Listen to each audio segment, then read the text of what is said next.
Shalom Adonai, bem-vindo novamente ao curso.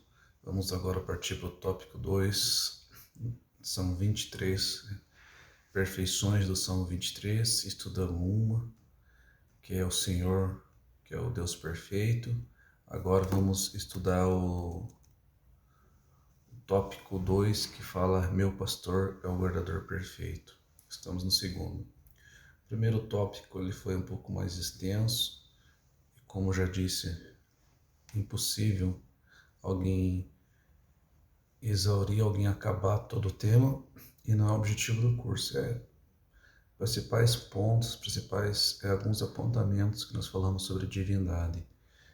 Os senhores aí podem pesquisar, tem vários autores, vários escritores, palestrantes, existem vários reverendos aí que falam com maestria sobre a divindade, existe estudo completo. Aqui eu trouxe apenas apontamentos. Agora vamos abordar o tema meu pastor, o guardador perfeito. Vamos contextualizar aqui o ofício de pastor. Peço que vocês leiam no slide aí. A seguir, os slides vão ter bastante material escrito, como foram os anteriores, e vamos ler juntamente para que possamos aprender. Você pode ler em voz alta aí também. Se quiser pausar o vídeo, pausa o vídeo aí. Às vezes fica cansado da voz do aluno da Uninter.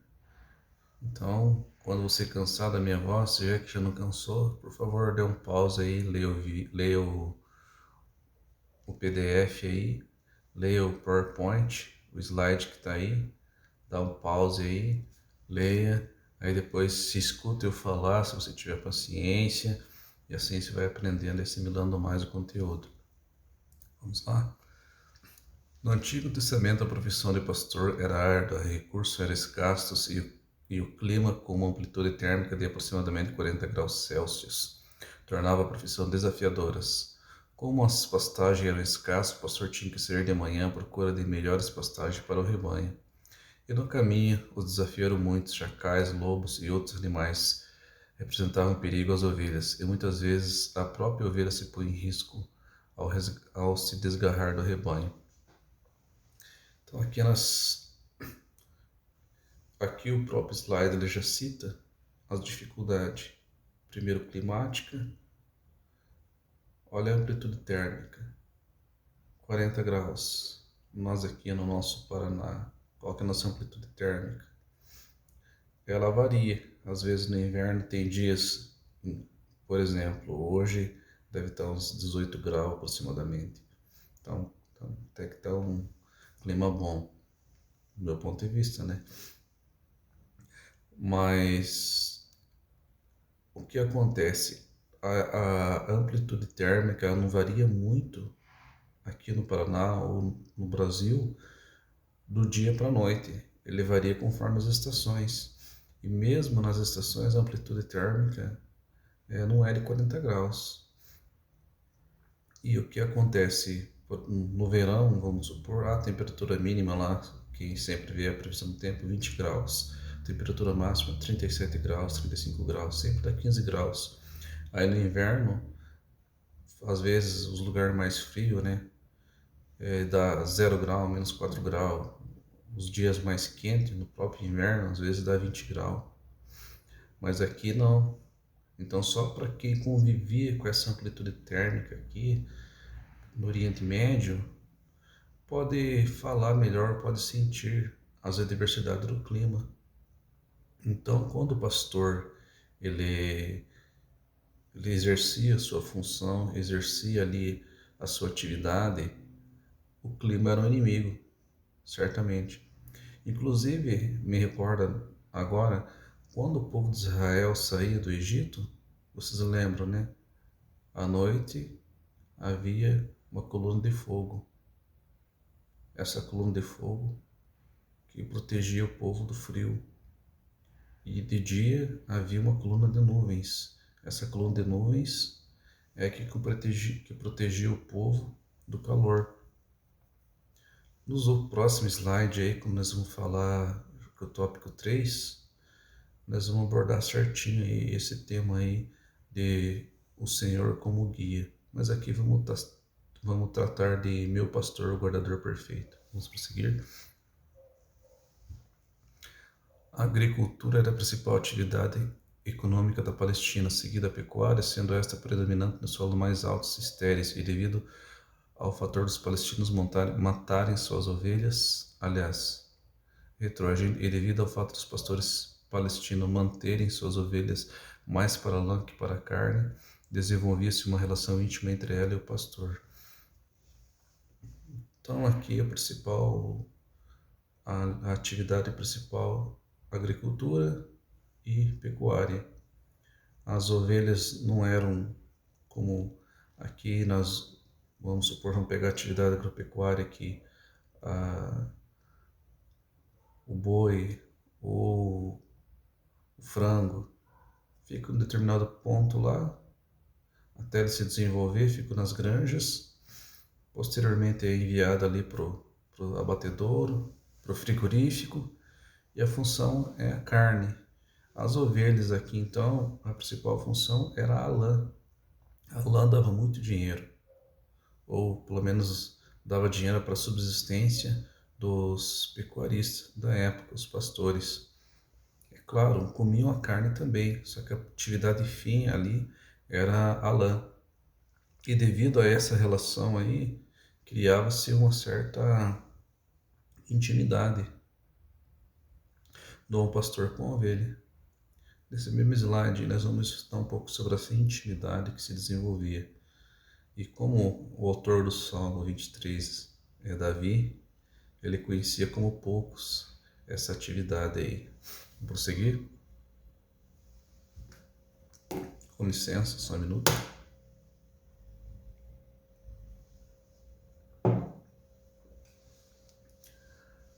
Aqui eu trouxe uma passagem que está em Gênesis 31, capítulo 31, versículo 38 e 40. Estes 20 anos eu estive contigo, as tuas ovelhas e as tuas cabras nunca abortaram, e não comi os teus carneiros do teu rebanho. Não te trouxe eu o despedaçado, e eu pagava o furtado de dia e o furtado de noite da minha mão, o requerias? Estava eu de sorte que de dia me consumia calor e de noite a geada. E este meu sono foi-se de meus olhos. Aqui está a confirmação sobre o que eu comentei anteriormente e o que os escritores falam. Aqui Jacó foi dar o relatório para Labão. Inclusive, só para tirar o efeito da dúvida, foi 10 vezes que Labão mudou a história de Jacó. Jacó é aquele que eu ilustrei como vendedor de carro, né? Ligeiro, esperto, sempre dava um jeito em tudo, mas o fato é que Deus estava com ele. E aqui, quando ele foi falar com Labão, ele descreveu como que era a atividade dele, como que era a função dele como pastor que ele exerceu. Trabalhou 14 anos por Raquel, e aquele ano aos seus olhos parecia como nada. Ele mesmo disse, né? Que bela poesia, 14 anos trabalhar para casar com Raquel. Primeiro o Labão foi lá e deu Lia, né? Vocês conhecem bem a história, Jacó feliz da vida, achou que era Raquel, era Lia. A Bíblia ela é fantástica, porque ela mostra as qualidades, mostra a comunhão dos homens, mas também mostra as falhas. Ela expõe certinho aquilo que o homem faz, até os principais personagens bíblicos. Então quando a Bíblia foi sendo escrita, ela mostrou a natureza humana. E voltando ao assunto aqui, mostra também o último tópico, os meus olhos foi o sono, e o meu sono foi-se dos meus olhos. Esse exemplo aí é para quem trabalha em escala, né? Quem trabalha de saúde na hora de segurança sabe o que é muitas vezes. Você está de madrugada, quem trabalha à noite e está me ouvindo, você que trabalha à noite aí, quantas vezes está aí no meio da estrada, se às vezes dirigindo, e o sono vai embora, e não vê ninguém na rua, só o silêncio, e você está ali, às vezes brigando contra o sono, está exercendo sua função, muitas vezes não tem vigilância sobre o seu trabalho, mas o certo é que você está exercendo, e Jacó era assim. Jacó fazia o exercício dele com perfeição quando ele trabalhava com Labão e enfrentava essas dificuldades. Então, a vida do pastor de ovelhas, como já exemplificamos aqui, não era muito colorida, lá não era muito agradável. Era uma profissão desafiadora e que requeria muita dedicação, que queria muita abnegação. E quando Jacó trouxe o relatório aqui, ele mostrou algumas dessas dificuldades. Vamos prosseguir? Quando eu falo de meu pastor como guardador perfeito, primeira coisa, vamos retroagir ao primeiro tópico lá que fala o Senhor, que é o Deus perfeito, os três atributos principais de Deus. Nós falamos ali sobre a confissão de fé de Westminster, mas vamos retomar? Vamos lá, deixa eu fazer assim com o dedo, fica melhor. Vamos lá, vamos lembrar as três. Deus é onisciente, onipotente e onipresente. Então vejam, esses três atributos aí já tornam o nosso Deus ilimitado em seu poder, em sua sabedoria, em sua presença. Por isso também que ele é o guardador perfeito. Quando Davi escreve esse salmo aí que nós vamos ler primeiramente o salmo, vai e diz assim, vai e diz a Davi, assim diz o Senhor, três coisas te ofereço, escolhe uma delas para que te faça. Foi, pois, Gade a Davi e fez-lhe saber e disse-lhe, queres 7 anos de fome, te venha à tua terra, que por 3 meses fujam teus inimigos e eles te persigam, ou que por 3 anos haja peste na tua terra. Delibera agora e vê que a resposta que hei de me dar ao que me enviou. Então disse Davi a Gade, estou em grande angústia, porém caiamos na mão de Deus, na mão do Senhor, porque muitas são as misericórdias, mas as mãos dos homens não caem a ele. Devido a um erro que Davi teve, Deus mandou a proposta para ele, ele tinha que escolher uma. E Davi, com todas as suas falhas, de caráter até, ele se demonstrava um homem segundo o coração de Deus. E principalmente, ele sabia que o meu pastor é o guardador perfeito. E essa relação, essa comunhão que ele tinha, o levou a dizer, caia eu na mão de Deus, mas não caia na mão dos homens. Porque muito misericordioso é o Senhor.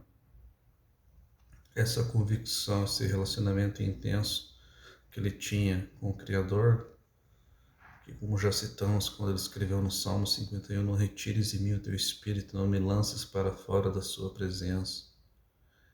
Era aquilo que ele ansiava, estar na casa de Deus, buscar a presença de Deus.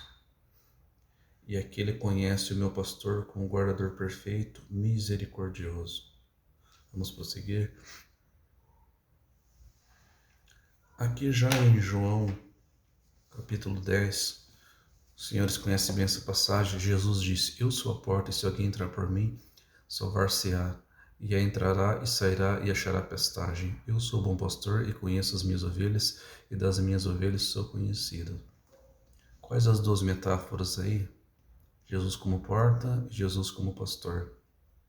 Nós vamos estudar essas duas metáforas, uma a uma, mas antes eu quero ler aqui João, deixei separado aqui para não demorar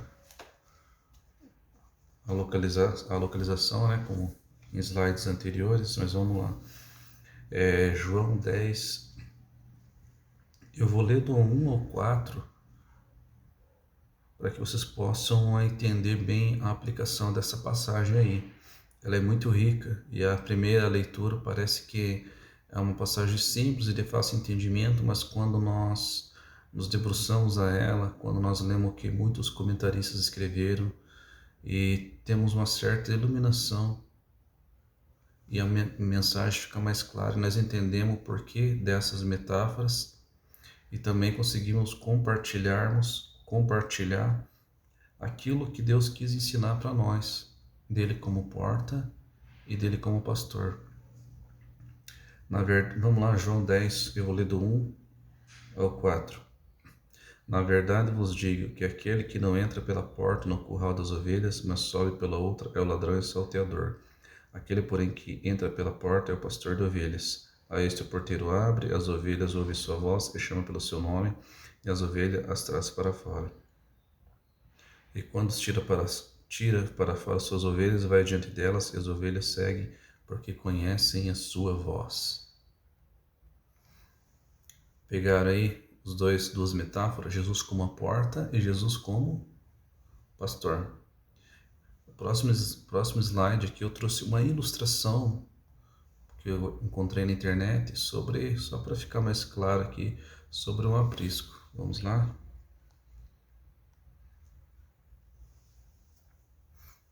Olha aí, eu peguei essa imagem para que possamos entender um pouquinho mais, né? Aqui essa imagem, ela pode ser tanto pastor como porteiro. Quando Jesus escreveu aqui João 10, ele fazia alusão de alguns apriscos, que havia alguns apriscos que eles eram compartilhados. Então vamos ilustrar aqui. Esse homem aqui que está na porta seria o porteiro. E as várias ovelhas aqui, elas ficam misturadas, mas muitas vezes elas não pertenciam a um só pastor. Vamos supor que tivesse 3 pastores aqui. As ovelhas estão misturadas, então vem o pastor, por isso que Jesus fala, ó, vem o pastor, ele pede aqui para o porteiro abrir a porta, e imediatamente o pastor chama as ovelhas pelo seu nome. Quando as ovelhas ouvem a voz do pastor, inclusive alguns vídeos na internet, se você por favor quiser ver, alguns YouTube, o pastor fala, todas as ovelhas vêm, imediatamente vêm. Vamos exemplificar aqui, as ovelhas, elas não são animais domésticos aqui no Brasil, mas se você tiver 10 cachorros lá, e um for seu, e eles estiver tudo junto, e tiver um cachorro, e você chamar aquele cachorro, imediatamente ele vem, porque ele é o animal que conhece sua voz, tem convivência com você, e tem fidelidade, que é a principal característica, né, dos caninos, e eles vêm, os outros nenhum vem, capaz de um vir te atacar. Se forem todos mansos, com certeza não vão atacar, mas o que vai responder o seu chamado vai ser aquele que é o seu cachorro, que tem convivência, e as ovelhas de igual maneira. Então, quando Jesus fala, aqui ó, aquele versículo 1, aquele que não entra pela porta do curral das ovelhas, mas sobe para outra parte, é o ladrão e salteador. Então o pastor vem, fala com o porteiro abre a porta, ele chama as ovelhas pelo seu nome e as ovelhas o seguem. Já o ladrão, ele não vem até a porta nem até o porteiro. O que ele faz? Ele vem e pula a cerca. Tenta pular cerca e tenta arrebatar algumas ovelhas. Tenta abrir brechas, às vezes, no muro aí, né? Principalmente se o porteiro aqui já deu às 4 da manhã, às vezes está com sono, tem suas dificuldades, suas limitações físicas. A escala está muito puxada, né? Tá 12 horas por um banho. Aí o porteiro aqui dorme. E daí o ladrão ele vem e às vezes salta aqui e tenta arrebatar algumas ovelhas, ou tenta chamar as ovelhas, mas as ovelhas não vão, porque não conhecem a voz que chama, que as chama. Então a ilustração que Cristo estava dando aqui era que ele era a porta e também o pastor. Vamos prosseguir? Vamos trabalhar agora na simbologia da porta. Como sempre falo exaustivamente, todo o estudo que eu retiro, eu coloco aqui a fonte, e aqui está no Novo Testamento interpretado versículo por versículo. Comentarista aí, excelente, o Norman Champlin. Vamos lá ler agora a simbologia da porta. Vocês já viram ali a imagem do aprisco? Agora vamos ler a simbologia da porta. Aí posteriormente nós vamos tratar da simbologia dos aspectos de Jesus como pastor. A simbologia da porta. Atravessar a porta envolve segurança. Nas nossas casas nós temos o portão, temos a porta, e a simbologia da porta envolve segurança. Inclusive a propriedade privada está lá na Constituição, né? Quando que alguém pode invadir a sua casa segundo a Constituição? Também não sou acadêmico de direito, mas vamos lá. Flagrante delito, podem invadir a casa de alguém, se houver flagrante delito, para salvar uma pessoa. Digamos, uma casa está incendiando, então alguém pode invadir a sua casa, pode arrebentar a sua porta, se tiver alguém pedindo socorro. Alguém pode, a polícia pode. Flagrante delito, alguém cometeu um crime e corre para dentro da casa, está em flagrante. Então, automaticamente, a polícia, as autoridades policiais vão ter, vão ter a atribuição, vão ter o poder de entrar ali e deter aquele cidadão. E também com mandado judicial durante o dia. Pelo menos é o que a Constituição fala, né? Evidentemente há algumas distorções aí, inclusive do nosso próprio glorioso STF, mas o que a Constituição ensina é isso. E o que acontece? A porta, então, envolve segurança. Quando Jesus fala que ele é porta, é a segurança. E por essa porta, que é Jesus, ele é a segunda pessoa da Trindade, ele é maravilhoso, ele tem os atributos também, que nós já citamos, da onisciência, onipotência e onipresença. Quem que pode invadir essa porta? Ninguém. Ninguém. E por que ninguém invade essa porta? Primeiramente, porque nós temos esses atributos divinos, pertencentes a Cristo. E também, que agora me vem à mente, lá em Apocalipse, vamos ler Apocalipse lá, vai demorar um pouco, isso que não estava no script.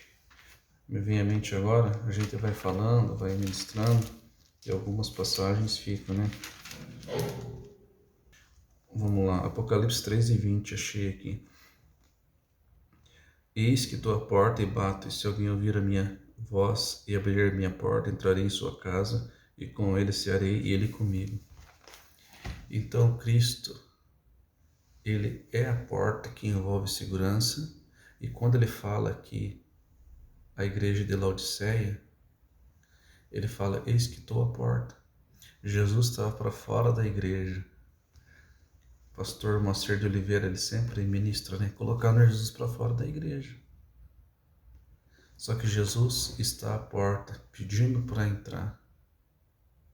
Aqui, essa educação, essa soberania divina, ele respeita o chamado livre-arbítrio, a decisão que o homem toma. Usa de vários meios para tentar convencer o homem, mas mesmo os vários métodos que Cristo usa, muitas vezes o homem pode não abrir a porta. Jesus jamais vai invadir a porta do coração de algum homem, de uma pessoa, vai invadir simplesmente, como citei alguns casos anteriores aqui que o ladrão pode invadir, às vezes alguma força policial num ato de ilegalidade pode invadir, às vezes o próprio juiz no ato de ilegalidade pode ter um mandado judicial que se cumpra à noite. Pode haver isso, mas Jesus não. Tem um livro agora, também não estava no script, o livro chama-se Torturado por Amor de Cristo, de Richard Wurmbrand. E lá ele conversa com um soldado e ele pergunta o porquê dele seguir a Cristo, ou qual a passagem que chamava mais a atenção dele. E ele citou justamente essa passagem de Apocalipse, que ele fala que Cristo tem educação. Ele fala, não é como os comunistas, que eles vêm e entram na casa da pessoa, querem impor sua ordem, querem impor sua mensagem, e levam todos presos e não tem misericórdia. Mas aqui ele fala de um Deus que tem misericórdia. Então a porta envolve segurança. Enquanto Cristo for a nossa porta, enquanto Ele for a porta dos cristãos, vamos ter segurança. Tópico 2. A porta eluda certa seleção, somente as ovelhas podem entrar. Efésios 1:4. Como também nos elegeu antes da fundação do mundo para que fôssemos santos e irrepreensíveis diante dele. Efésios 1:4. Então, só que essa seleção ali que a porta envolve é aqueles que querem estar em Cristo. Primeiro, como citamos aqui, Cristo está na porta da igreja, está na porta do coração de uma pessoa. Quando essa pessoa abre a porta do coração dela, Cristo entra e lá a sequência Deus fala, né? Cearei com ele e ele comigo. Então há uma comunhão. automaticamente, quando essa pessoa está em Cristo, ela também pode entrar na porta. Que daí essa seleção no aprisco divino só vai entrar quem está em comunhão com Ele. E os outros que não querem entrar, por que não entram? Por que os outros não podem entrar? Porque não querem, porque não aceitam a mensagem. Tópico 3. A porta fala de exclusividade. Nisso encontramos certa polêmica. Os judeus rejeitaram a Cristo, portanto ficaram excluídos. Não mereciam entrar pela porta. Até então, que nós estamos no período da graça, na sexta dispensação, chamado graça, o que acontece? Os judeus eles não tomaram posse ainda, não reconheceram a Cristo como Salvador. Só que para tudo há um tempo. E quando nós estudamos ali a história do povo judeu, tem um livro muito bom que é do Flávio Josefo, que é muito bom, muito denso também, demora para ler, para estudar, mas é um livro excelente. E lá ele fala, ele próprio judeu testemunha sobre quem os homens da época falavam que era Cristo. Só que os judeus, todavia, eles rejeitaram a Cristo. Só que no mundo tem se levantado um antissemitismo terrível, em que todos os males do mundo são atribuídos aos judeus. Nós, como cristãos, devemos nos compadecer e orar pelo povo judeu. Afinal, eles também são povo de Deus. Afinal, eles também são chamados. Tanto é que quando Deus restabeleceu Israel em 1948, usando inclusive lá o Oswaldo Aranha, brasileiro, que presidiu ali aquele concílio da ONU, e houve a criação e restabelecimento do Estado de Israel, é um milagre divino a história de Israel. O fato do povo judeu não ser desbaratinado, o povo de Deus não ser eliminado, foi um milagre divino. Quantos povos aí que já existiram e foram eliminados, varridos da face da terra? O povo judeu não foi, porque é o povo de Deus. E como disse Salomão, para tudo há um tempo, e no tempo determinado, eles vão reconhecer a Cristo como Salvador, vão entender os seus mistérios, e a palavra de Deus vai se cumprindo. Vamos para o quarto tópico. A porta simboliza a comunhão, pois o lado de dentro da entrada o pastor cuida das ovelhas. Eis que estou à porta, aqui até tinha citado, já nem precisava ler, né? Aqui, eis que estou à porta, se alguém ouvir minha voz e abrir a porta, entrarei com ele e ele comigo. Deixa eu retroagir. Eis que estou à porta e bato. Se alguém ouvir a minha voz e abrir a porta, entrarei com ele e com ele cearei e ele comigo. Alguns erros a gente comete, né? Eu li esse slide que lia a Bíblia, mas achei que nem estava no script. Quem estava no script aqui era o Richard Wurmbrand, né? Torturado por amor de Cristo. Mas aqui já estava, né? Erro meu aí, falha nossa. E quando Jesus fala aqui da porta, também significa comunhão. Então ele está dentro da casa ali, a pessoa entrou pela porta, ou a pessoa abriu a porta para Cristo e estão ali desfrutando a comunhão. E, como citei anteriormente, é isso que chamava a atenção lá do soldado ou do cristão lá na Rússia, que era perseguido muitas vezes e que amava a Cristo. Vamos ao próximo slide. A salvação é retratada nessa porta. Quem está em Cristo já é salvo. Tópico 6. A porta fala de abundância da provisão divina. No ambiente fechado por dentro da porta, nada falta às ovelhas. O ladrão não vem senão para roubar, a matar e a destruir. Eu vim para que tenham vida e a tenham em abundância. O próprio Cristo falando. Então a porta envolve comunhão, envolve seleção, envolve abundância, porque quem provê tudo é Cristo. Sétimo tópico. E também lembra da rejeição. O número de eleitos será pequeno, porque estreita é a porta e apertado o caminho que leva, e é pouco que leva a vida, e poucos a quem encontre. Aqui é a decisão, muitas vezes, que o homem tem, que o evangelho hoje é muito falado no mundo inteiro. É muito falado. Só que há pessoas que normalmente, às vezes, não procuram a porta da salvação, porque o caminho é estreito, há críticas, e o certo é que a porta também relembra a rejeição. Esse não estava no script. Quando Noé fez a arca, O que ele falava? Deus vai mandar um dilúvio. Deus vai mandar um dilúvio. Falava diversas vezes e o povo não acreditava. Quando o dilúvio veio e consumiu a todos, muitos começaram a bater na porta da arca, pedindo socorro, que venha o dilúvio e iam perecendo. Vejam, a Bíblia diz lá em Gênesis que quem fechou a porta, vocês lembram quem fechou a porta? Não foi Noé. Quem fechou a porta foi Deus. Vocês me dão 30 segundos, por favor? Vamos lá em Gênesis. Aqui, ó. Gênesis 7, versículo 16. Peço desculpa aí que às vezes isso demora. Você pode adiantar o vídeo aí, tá? Quando eu estiver procurando uma passagem aí. Gênesis 7, 16. E os que entraram... Vamos ler o 16, o versículo 15, Gênesis 7, 15.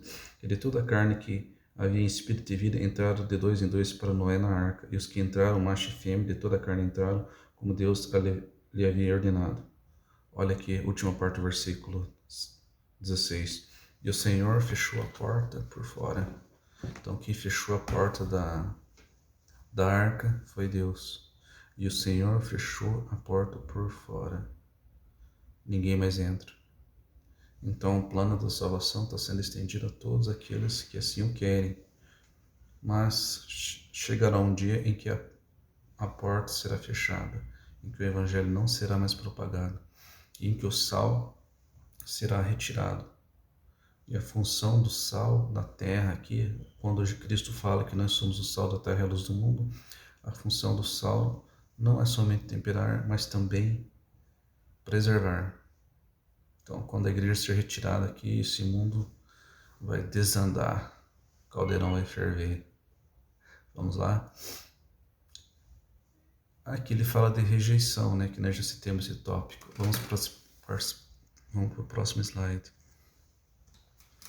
Aqui ainda no tópico Meu Jesus como guardador perfeito, agora vamos tratar das metáforas de Jesus como bom pastor. Como já citei, está aí a referência bibliográfica do Norman Russell Champlin. Se alguém puder comprar esse comentário, é muito bom. Isso aqui é caro. Esse dia eu achei na internet, aí estava na promoção por 800 e algumas coisas. Editora Agnos. Mas vamos lá. Jesus, o bom pastor. A bondade de Jesus transparece em três aspectos importantes a saber. Ele dá a sua vida pelas ovelhas, dessa maneira garantindo a segurança ou a salvação delas. Ele desfruta do conhecimento íntimo com cada ovelha individualmente e cuida de cada uma como tal. Ele tem afeto genuíno por cada ovelha, protegendo-a de todo perigo e suprindo todas as suas necessidades. Vejamos que o discurso de Cristo, o maior discurso que ele deu foi sua vida.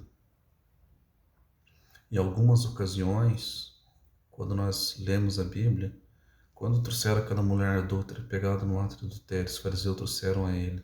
Falaram para ele: Senhor, o que o senhor faz aí? Moisés manda apedrejar. Se Jesus manda apedrejar aquela mulher, logo chegam os escribas, os fariseus e falam: ó, foi Jesus que matou, Jesus que mandou matar, e iam acusar ele diante dos romanos. Se Jesus não manda matar aquela mulher, fala: não, você não deve matar ela, deixa ela que vai aí, porque cadê o homem que pecou, que estava junto no ato adultério? Que só trouxeram a mulher. Tudo indica ali que houve um complô, foi uma bela armação. E quando trouxeram apenas a mulher e não trouxeram o homem, aí já está a injustiça e a malícia desse povo, dos fariseus e dos escribas. Quando trouxeram até Cristo, e certamente qualquer um de nós aqui poderíamos questionar: cadê o homem? Por que o homem não está? Isso foi armação. Jesus, sendo onisciente, sabendo todas as coisas, ele se abaixa e começa a escrever. A Bíblia não cita o que ele escreve, se é o pecado de cada um, se é o nome de cada um que ali está presente. Ele só diz o seguinte: aquele que não tem pecado, atire a primeira pedra. Começou a sair pelos mais velhos, que tem mais pecado, e não ficou ninguém. Aí Jesus olha para aquela mulher e fala, cadê teus acusadores? E ela fala, Senhor, nenhum ficou. E Jesus falou, nem eu te condeno. Vai-te, mulher, vai-te, filha, e não peques mais. Esse é o aspecto do amor de Jesus, que conhece todas as coisas, e às vezes com uma palavra apenas, com um gesto apenas, demonstrado aqui nessa passagem, ele resolve, às vezes, situações em que acadêmicos de direito, em que acadêmicos ali da teologia levariam décadas para discutindo, Jesus resolve numa passagem, porque ele é o pastor perfeito, ele é o guardador perfeito. Aquele desfruta do conhecimento íntimo de cada ovelha individualmente e cuida de cada uma como tal. Nós vamos tratar no próximo slide. Ele tem um afeto genuíno por cada ovelha, protegendo de todo o perigo e suprindo de todas as suas necessidades. Também vai ser tratada anteriormente, mas nós já demos uma breve pincelada aqui sobre isso.